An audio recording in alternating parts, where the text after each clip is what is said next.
Sehebat apapun laki-laki karirnya, jenjang masa depannya, tapi sekali sedikit dia main perempuan, yakin hancur sehancur-hancurnya. Pokoknya para laki-laki nih, laki-laki mikir, kalau kalian itu udah dikasih kebahagiaan, sudah dikasih harta, sudah dikasih anak, sudah dikasih istri yang cantik, istri yang baik, sudah dikasih bisa makan enak, udah deh, jangan yang aneh-aneh. Kalian itu jangan memelihara perempuan lain, hancur. Yang kalau sudah hancur siapa yang pusing? Bukan cuman kamu, keluarga besarmu juga ikut pusing nanggungnya. Karena apa?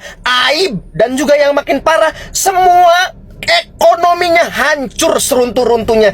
Yakin. Coba kalau kalian gak percaya, buktiin aja. Siapa ada orang yang main perempuan, dia makin naik.